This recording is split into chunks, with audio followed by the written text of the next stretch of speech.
Berry and Dolly say, what will we learn today?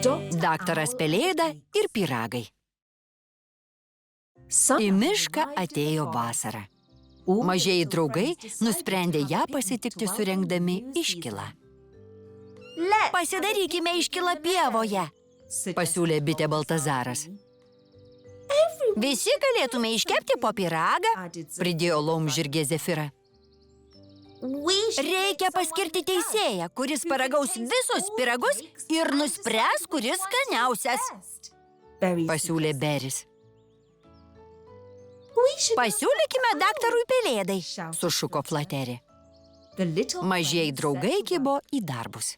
Dolė kepė pyragus su boružėlių taškais. Beris, žinoma, kepė sraigių formos vyniotinį. Baltazaras pagamino daug dryžuotų bičių, Burbuliukas gėles iš trapios tešlos, Rozita braškinius rutuliukus su marcipano rožėmis.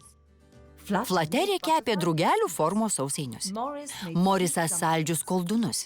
Edis karamelinį pyragą. Šimtakojis pyrago pirštelius. Zefira pagamino vaisinius rutuliukus. Stenlis pyragą su aguonomis. Frenkas šokoladinius lašelius. Menulvabalis sausainius su citrina. Boras obuolių skonio ledinukus. Ir Isa kokosinį besmegenį. Betė kaštonų širdis. Skrusdė motinėlė keksiukus su karūnomis, o ežys Haris su šokle ežio formos skanėstus.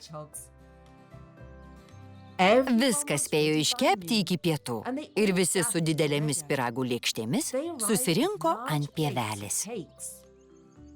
Netrukus pasirodė daktaras Pelėda. Kokie gražūs, maloniai sugaudė jis. Dabar visi eikite namo ir grįžkite, kai pradės temti. Laimėtoją paskelbsiu vakare.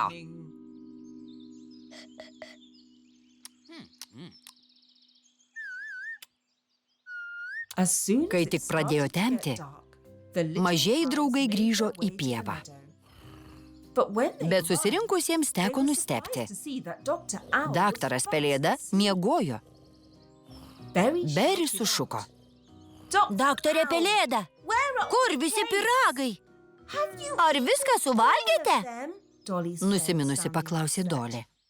Na, gali būti, kad paragavau daugiau nei derėjo, paaiškino jis. O kuris laimėjo? Paklausė Burbuliukas. Nežinau, labai skauda pilvą, vos galiu pajudėti. Visiems pagailo daktaro Pelėdos. Jam taip skaudėjo pilvą, kad ežys Haris parvežė jį namo savo vežimu. Tai kas dabar? Atšauksime iškilą? Liūdnai paklausė Burbuliukas. Žinoma, ne! Sušuko balsas ir iš savo kamininių pyragų furgono išlindo Blakė kareivėlis. Miško draugai iškart nudžiugo ir pievelę užtvindė džiaugsmingos muzikos garsai. Visi sustojo ratu ir šoko iki vėlumos.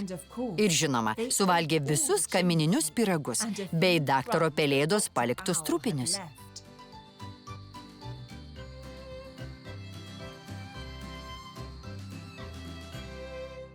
Kitą rytą daktaras Pelėda pabudo prastos nuotaikos. Koks aš storas, suniurzgė jis savo. Kažkas pasibeldė į duris. Kaip laikotės, daktarė Pelėda? Visi paklausė vienu metu. Jau geriau. Atleiskite, kad sugadinau jūsų iškilą. Nesugadinote, nusijuokė Beris. Ateikite su mumis pasportuoti, pridėjo Baltazaras. Visi kartu pajudėsime ir pasijusite geriau.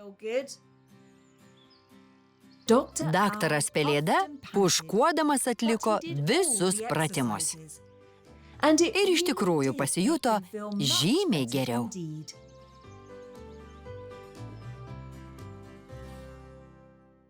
Berry and Dolly say, what will we learn today? Gegužė. Paskui plaustą. Buvo saulėta gegužės diena ir elneragis Stenlis su bite Baltazaru tyliai sėdėjo ant upės kranto. Iš rastų šakelių Stenlis pradėjo statyti plaustą. Jis rišo šakeles ilgomis žolėmis ir iš lapo padarė plaustui didelę burę. Žiūrėk, baigiau! Su pasididžiavimu tarė, rodydamas plaustą Baltazarui. Įdėkime jį į vandenį, pažiūrėkime, kaip plauks, pasiūlė bitė. Sekime paskui jį, entuziastingai tarė Baltazaras. Ir abu nusekė paskui plaustą, norėdami pamatyti, kaip toli jis plauks. Staiga sutemo dangus. Berniukai nežinojo, ką daryti. O, varge, kur mes? Paklausė Baltazaras. Nežinau, rodos nuklydome nuo savo miško, atsakė Stenlis. Apsisukime atgal, kol nepradėjo lyti, sunerimusi tarė bitė. Gerai, bet palauk, atnešiu plaustą, tarė Stenlis, bet plausto jau nesimatė. Palik jį, galėsi pastatyti dar vieną. Vos spėjus padėti kelis žingsnius, prasidėjo audra. Kaip dabar grįšim namo? Panikavo Baltazaras. Griebkite man už kojų ir abu parskraidinsiu namo, tarė balsas iš viršaus. Berniukai pakėlė galvas ir pamatė kanarėlę Kristoferį. Jie tvirtai įsikibo jam į kojas.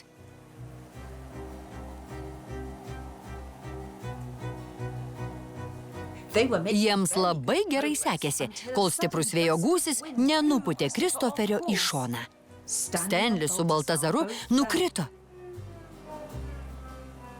Bet jiems pasisekė nukristi ant minkšto samanų kilimo. Pasislėpkime toje skylėje, tarė Stenlis, rodydamas į medį.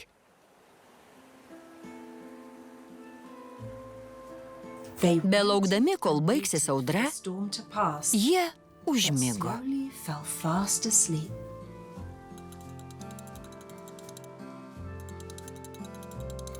Ir miegojo, kol jų nepažadino voras. Kelkitės, kas jums nutiko? Ar viskas gerai? Paklausė sunerimęs voras. Nagi, audra baigėsi, beveik nebelyja. Lipkit man ant nugaros ir nueisime pas mane į urvą. Tuomet, mielai, parvesiu jūs namo. Ačiū, tarė pavargę berniukai ir užšoko vorui ant nugaros.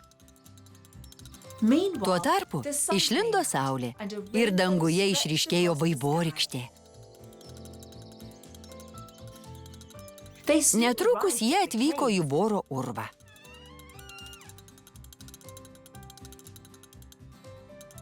Voras davė jiems sausų rankšluosčių ir pavaišino sausainiais su karšta arbata.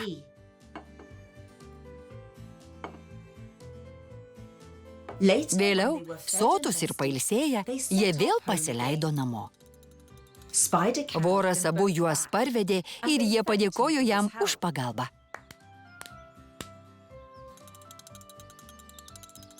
Kitą rytą į Stenlio langą pasibeldė kanarėlė Kristoferis. Labas rytas! Norėjau patikrinti, ar jums viskas gerai? Sučiulbėjo paukštis. Mes taip pat dėl tavęs nerimavome. Mes sveiki. Atrodė, kad laukia nuobodi diena, bet tada ištiko gausybė nuotykių. Sukikeno elniaragis. Kitą dieną Baltazaras su Stenliu grįžo prie upės. Gal pastatykime plaustą? Juokdamasis paklausė Stenlis. Gerai, bet nesekime paskui jį. Jei nuplauks, tegu plaukia, tarė Baltazaras. Barry and Dolly say, what will we learn today? Žibintai. Jonvabaliai gyveno mažame, apvaliame namelyje, kuris kabojo ant medžio šakos kalvos viršūnėje. Vieną vasaros rytą jie pabudę pajuto, kad vėjas blaško jų namelį pirmyn ir atgal kaip didžiulę švytuoklę. Siaučia audra ir vėjas krato namelį, įsigandęs tarė vienas jonvabalis. Turime tai sustabdyti, kitaip gali lūžti šaka, suriko antras jonvabalis, bet buvo per vėlu. Virvė nutrūko ir namelis pradėjo kristi. Rėkė jonvabaliai ir kuo skubiau išskrido pro langą. Niekas nenukentėjo, bet namelis buvo sugriautas. Miško draugai susirinko pažiūrėti, kas čia per triukšmas. Mūsų namelis sudužo, sušuko mažiausias jonvabalis ir įsikniaubė į Dolę. Mes pastatysime jums naują, pasiūlė Baltazaras. Blogiausia tai, kad sudužo ir mūsų žibintai, tarė jonvabalių vadas. Mes kaip nors juos suklijuosim, ramino Beris. Ne, Beri, jų negalima suklijuoti, teks eiti pas jonvabalių išminčių. Tik jis gali mums duoti naujus žibintus, pasakė jonvabalis. Kada išvykstam, paklausė kiti. Dabar pat. Ir jonvabaliai išskrido. Geros kelionės, šaukė jiems Beris ir Dolė. Jie skrido 3 ilgas dienas. Pirmą naktį praleido po grybo kepurę. Antrą naktį įsitaisė oloje. O trečią dieną jie pasiekė jonvabalių išminčiaus namus. Senojo jonvabalio namas atrodė visai kaip jonvabalių žibintas, tik buvo daug didesnis. Išminčius atidarė duris.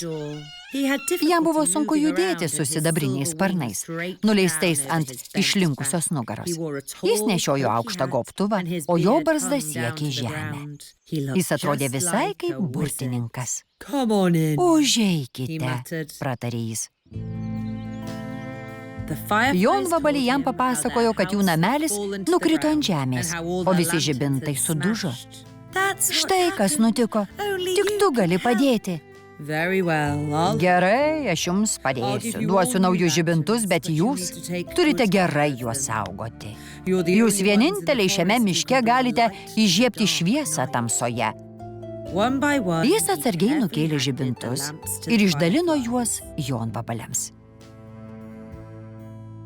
Tvirtai juos laikykit, tarė jis mostelėjo lazdelę ir žibintai stebuklingai sužibo. Kokie jie gražūs! Ačiū! Pažadame labai saugoti naujus žibintus, pažadėjo jonvabaliai ir išskrido namo.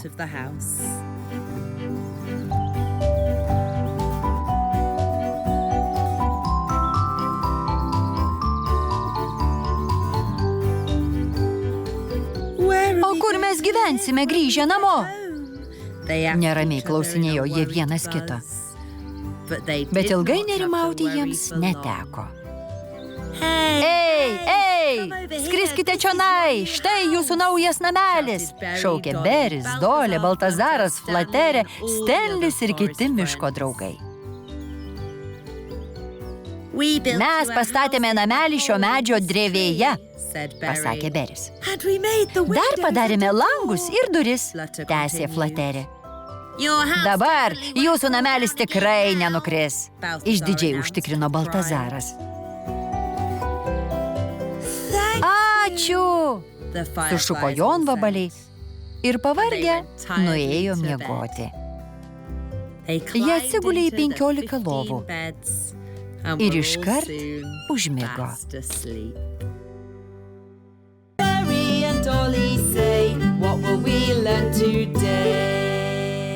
Erdvėlaivis. Buvo kalėdų diena ir Beris, Dolė, Baltazaras, Flaterė, Stenlis ir Burbuliukas traukė namo po mėtymosi sniego gniūžtėmis. Eime pas mane, galėsime papuošti eglutę. Kokia puikiai mintis, pritarė visi.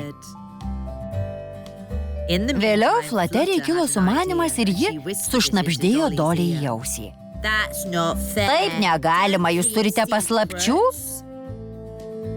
Taip, pasakykite ir mums, negražu šnabždėtis. Na, tai ne tokia ir paslaptis. Tiesą sakant, išvis ne paslaptis. Tada pasakykite. Negalim pasakyti, nes tai staigmena. Jau turiu skristi dėl tos staigmenos, bet netrukus grįšiu. Dolė patiekė šviežios duonos dubenį. Ir mažieji draugai pradėjo vaišintis. Labai skanu, pasakė Beris. Tada Dolė atnešė spalvoto popieriaus, žirkles, klijų ir kaspinus. Ir viską padėjo ant stalo. Bičiuliai ėmėsi darbo. Jie iškirpo žvaigždes, mėnulį, širdį ir gėles ir suvėrė juos ant ilgo kaspino. Flaterė grįžo, kai buvo visai sutemę. Dabar pasakyk mums tą paslaptį, pareikalavo Baltazaras. Ne, vis dar negaliu sakyti, paslaptingai ištarė drugelė. Tada aš eisiu namo. Papuoškime eglutę lauke ir tada viską pasakysiu, gerai? Gerai, nusileido berniukai. Jie išnešė kaspiną į lauką ir atsargiai apvyniojo aplink eglutę. Labai gražu, sušnabždėjo Burbuliukas. Jie visi susibūrė prie eglutės ir pradėjo dainuoti. Jau kalėdos, vėl kalėdos, jau kalėdos, vėl kalėdos. Žiūrėkite, kokia ten šviesa danguje. Gal kometa? Nusistebėjo Burbuliukas, bet jiems nereikėjo ilgiau spėlioti, nes šviesa pradėjo leistis ir visi pamatė, kad tai žvaigždės namelis.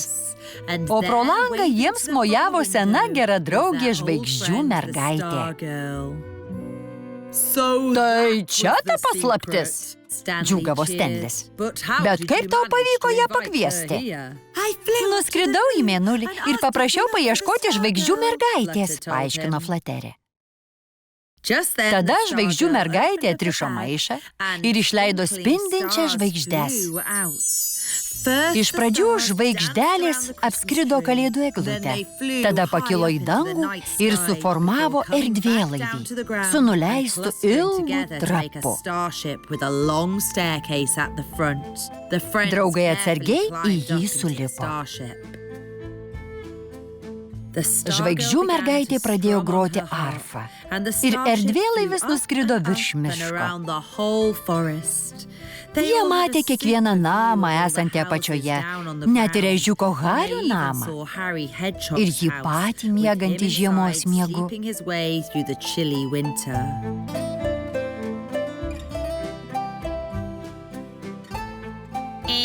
Kaip nuostabu, svajingai tarė Baltazaras.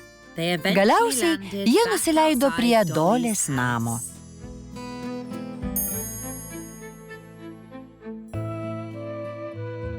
Žvaigždžių mergaitė mandagiai nusilenkė ir pamojavo, parodydama, kad jai jau metas. Staiga Dolei kilo puiki mintis. Ji nuskrido prie eglutės viršaus, paėmė gražų į kaspiną ir uždėjo jį ant žvaigždės namo. Skambant arfai namelis lėtai pakilo nuo žemės. Tai tikrai buvo puikia staigmena, Flaterė, tarė Burbuliukas. Niekad nepamiršime šio kalėdų vakaro, pritarė Stenlis. Barry and Dolly say, what will we learn today? Virtinukai. Vieną rudens dieną boružėlė Dolita gamino virtinukus su slyvomis ir pakvietė savo draugus pietų. Atėjo Beris, Baltazaras, Saulius ir Matilda. Boružėlė įdėjo po 3 virtinukus į kiekvieno lėkštę. Beris, Dolita ir Matilda netrukus buvo sotūs. Virtinukai su slyvomis, labai juos mėgstu, galėčiau suvalgyti 5, pasakė bitinas Baltazaras. 5 tai niekis, aš galėčiau suvalgyti 7.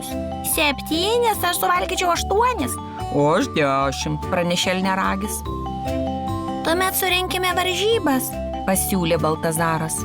Pažiūrėkim, kas gali suvalgyti daugiausiai virtinukų. Dolitai tai nepatiko ir ji bandė juos atkalbėti, bet berniukai buvo neperkalbami. Tai geruoju nesibaigs, perspėjo ji, bet Baltazaras ir Saulius nesiklausė. Mes jau suvalgėm 3 virtinukus, dabar suvalgysim 4. Pasiūlė Saulius ir įdėjo po virtinį abiems į lėkštę. Kai baigė, jie įsidėjo dar vieną ir abu suvalgė po 5 virtinį. Po 5 jie suvalgė 6, po 6 suvalgė 7, po 7 jie suvalgė 8, o paskui 9 virtinuką. O dabar 10. Ar tau dar lenda? Paklausė Baltazaras. Galiu dar 2 tiek suvalgyt, atšovė Saulius. 2 draugai suvalgė tiek daug virtinukų, kad abiems vis labiau ir labiau skaudėjo pilvą. Lėkiu pakviesti daktaro Pelėdos, sušuko draugelė Matilda. Daktaras Pelėda juos abu apžiūrėjo ir smarkiai išbarė. Ką sau galvojate? Nesistebiu, kad abiems skauda pilvus.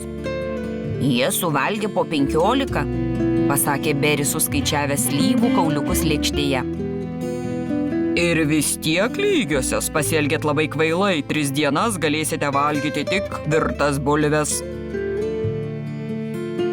Bet rytoj į mišką atvažiuoja skanėstų pardavėjas, paprieštaravo Saulius. Labai apgailestauju, bet jums negalima jokių skanėstų. Ateikit pas mane po 3 dienų, aš vėl jūs apžiūrėsiu. Rūsčiai pasakė daktaras Pelėda ir nuskrido namo. Kitą dieną į pievą atvažiavo Blakė kareivėlis su savo gardžiais pyragėliais. Visi miško draugai išsirikiavo prie vagonėlio, kad gautų saldų į skanėstą. Norėčiau su cinamonu, pasakė Dolita. O aš kokosinio, pridūrė Beris. O aš noriu su cukraus pudra, sušuko Matilda. Bet dar buvo su riešutais, aguonomis, šokoladu.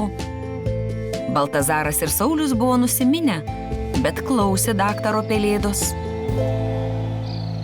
Po 3 dienų Bitinas ir Elniaragis nuėjo pas daktarą Pelėdą.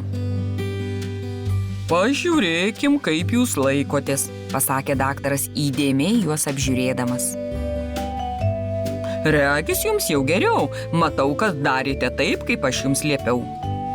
Tiesa, liūdnai pasakė Saulius, bet aš labai norėjau pyragėlio. Saulius ir Baltazaras atsisveikino su daktaru Pelėda ir jau sukosi eiti namo, kai išgirdo daktaro riksmą. Pažiūrėkit, kai ką jums turiu.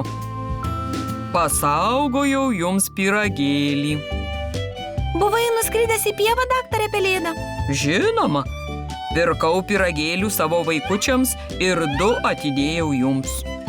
Jūs klausėte mano nurodymų, todėl nusipelnėte skanėsto.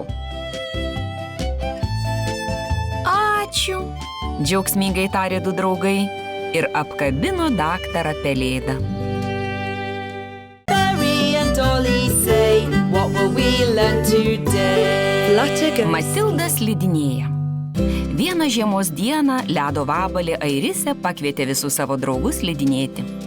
Ar visi turite slides? Paklausė ji. Aš neturiu, atsakė Beris. Ir aš neturiu, prisijungė žiogė Striksė. Aš taip pat neturiu, pridūrė draugelė Matilda. Tuomet padarykime jums slides, tai nesunku, šypsodamasi pasakė Airisė. Visi draugai ėmėsi darbo. Jie pjovė ir poliravo plonas lentas, tvirtino prie jų raiščius kojoms ir visiems padarė lazdas. Iki pietų slidės buvo baigtos. Jie visi užlipo ant kalno. Užlipę ant viršaus, jie užsidėjo slides ir šalmus.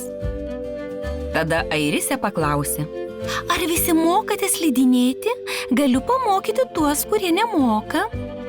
Jie visi linksėjo išskyrus Matildą. Mažoji draugelė nemokėjo slidinėti, bet nieko nesakė. Juk negali būti labai sudėtinga. Aš greit suprasiu, kaip reikia daryti, pamanė jį sau. Ji išdrįso pasakyti tiesą tik žaliam kirmėliukui. Beris leidosi pirmas. Jau! Šaukė jis, leisdamasis snieguotų šlaitų. Dolita nusileido po Berio, paskui Baltazaras, o paskui visi kiti. Matilda leidosi paskutinė. Ji giliai atsiduso ir atsispyrė lazdomis. Vienintelė bėda buvo ta, kad ji nežinojo, kaip sustoti. Ji čiuožė toliau per kitą kalną, paskui per kitą, kol ji jau buvo nučiuožusi labai toli nuo kitų. Mažoji draugelė sustojo tik tada, kai įkrito į didelę sniego pusnį. Praėjo daug laiko, kol kiti pastebėjo, kad Matilda dingo. Matilda nemoka slidinėti. Galiausiai jiems prasitarė kirmėliukas. Ji nemoka slidinėti? Nustebę paklausė draugai. Tai buvo jos pirmas kartas. Ji labai jaudinosi, bet neišdrįso pasakyti. Bijau, kad nebūtų nutikę ko nors baisaus. Ir draugai išėjo ieškoti Matildos. Pro šalį skrido daktaras Pelėda ir jis pamatė Matildą sėdinčią ant sniego pusnies. Matilda, kas tau nutiko? Paklausė jis. Negalėjau sustoti ir įkritau į pusnį. Aš labai susižeidžiau. Maniau, kad jau niekada nesustosiu. Daugiau nebenoriu slidinėti. Kūkčiojo Matilda. Daktaras Pelėda labai užjautė savo draugę Drugelę, todėl užsikėlė ją ant nugaros ir nuskraidino į savo namus. Aš tave sutvarstysiu ir nugabensiu į Airisės namus. Esu tikras, kad visi tavęs jau ieško. Raminančių balsų tarė daktaras Pelėda. Mažieji draugai ieškojo visur, bet niekur nerado Matildos. Nusiminę jie nuėjo į Airisės namus.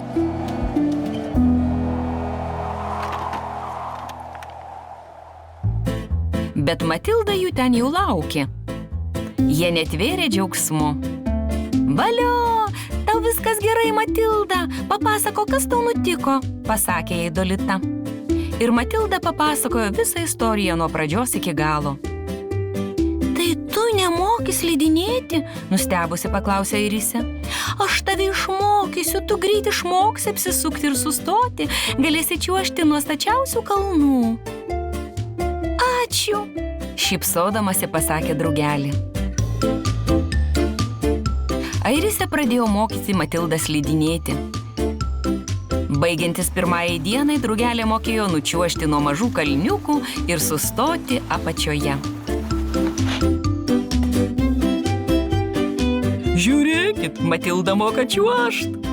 Reikia tai atšvęsti. Sušuko Saulius ir pradėjo groti varvekliais. Visi kiti dainavo ir šoko aplink laimingą drugelę. Berry and Dolly say, what will we learn today? Pavasario olimpiada. Beris, Dolita, Matilda ir Baltazaras sėdėjo prie ežero ir mėtė į vandenį akmenukus. Beris kelis kartus pataikė į plūduriuojantį rąstą ir jo draugai jam paplojo. Greičiau ateikit į pievą. Tuoj prasidės pavasario olimpiada, pasakė jiems Saulius. Kiti miško draugai jau buvo susirinkę. Mažieji vabalėliai užsimovė trumpikes ir išsirikiavo į vieną liniją. Visi jie bėgo taip greitai, kaip tik galėjo. Jiems reikėjo 3 kartus apibėgti pievą. Taip neteisinga. Edvinas sukčiavo, jis nukirto kampą, sušuko žiogė Striksi. Negali būti jokio sukčiavimo. Pradėsim varžybas iš naujo. Šįkart nesukčiaukit. Saulius atbėgo pirmas, Striksi atbėgo antra, o Baltazaras atbėgo trečias. Beris finišavo paskutinis. Baltazaras ir Edvinas pradėjo šnabždėtis. Jis lėtas kaip sraigė. Nesijuokit iš jo, tai labai negražu, piktai pasakė Dolita. Metas šuoliams į aukštį. Tas, kuris nuskins aukščiausiai kabantį obuolį, bus nugalėtojas, paaiškino Alfonsas. Striksė nuskynė aukščiausiai kabantį obuolį, Matilda nuskynė kiek žemesnį, o Kolorado vabalas Edvinas nuskynė dar žemesnį. Kad ir kaip Beris stengėsi, jis nepasiekė net mažiausio kabančio obuolio.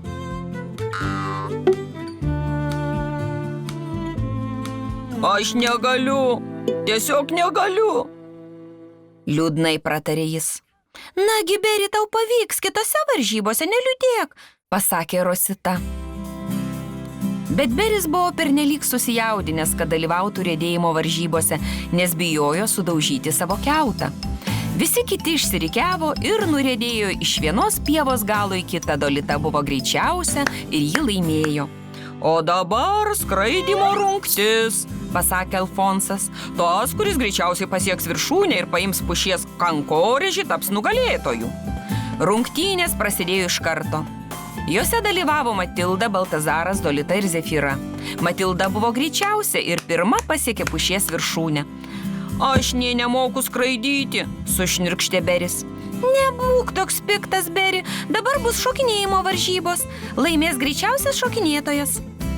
4 dalyviai pradėjo šokinėti, bet staiga Beris užkliuvo už šokdynės ir pargriuvo. Sunerimę draugai pribėgo prie jo. Daugiau nebedalyvausiu kvailose varžybose, aš nieko nesugebu. Geriau eisiu namo. Reikia kažką sugalvoti. Turime pralinksminti Berį, pasakė Dolita. Tu teisi. Koks sportas jam patiktų? Paklausė Rosita. Žinau, sušuko Matilda. Mėtymas. Kokia puikiai idėja, pritarė Baltazaras. Beris vienintelis sugebės pataikyti į rastą ežere. Jie sukrovė 5 krūveles.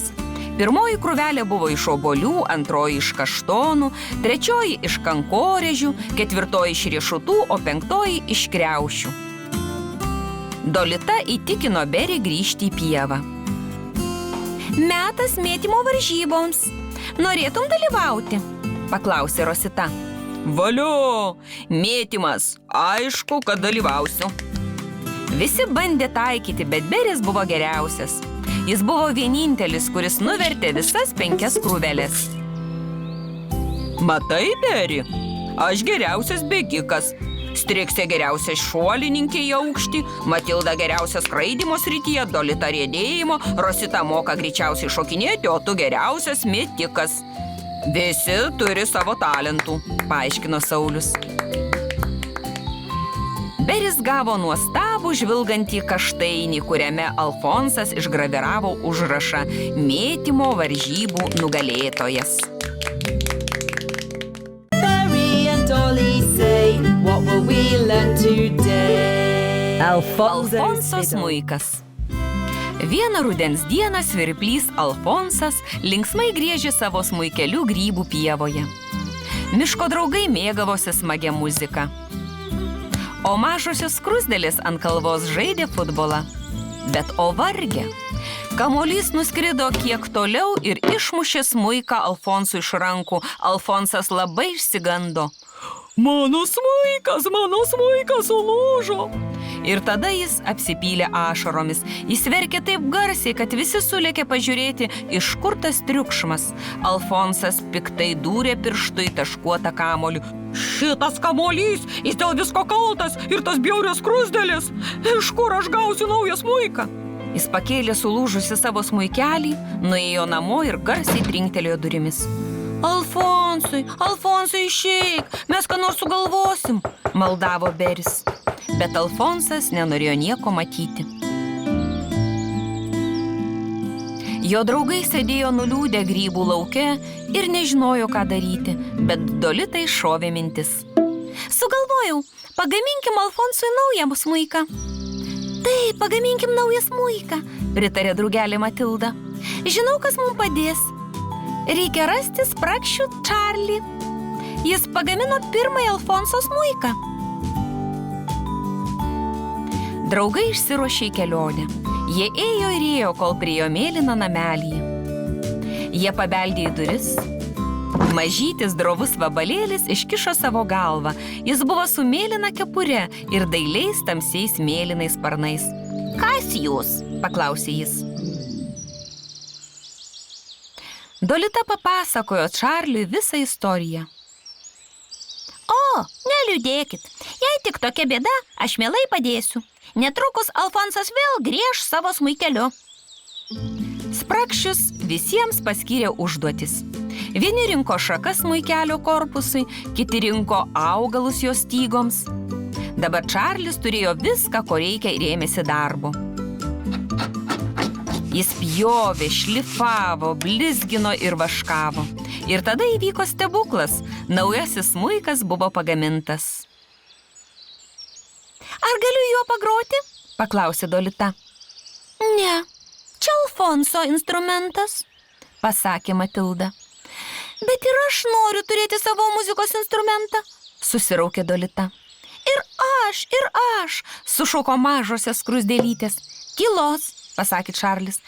Gal jūs visi susiburkite į orkestrą, šaunų didelį orkestrą. Kaip muzikos grupė? Ir kiekvienas galės turėti savo instrumentą? Kokia puikia mintis! Pirmiausia, jie pagamino arfą Dolitai. Elniaragis Saulius gavo kontrabosą, o Kolorado vabalas Edvinas violončelę. Beris pasigamino trimitą iš lelijos. Grambolys Matas pasigamino voltorną iš sausmedžio žiedo.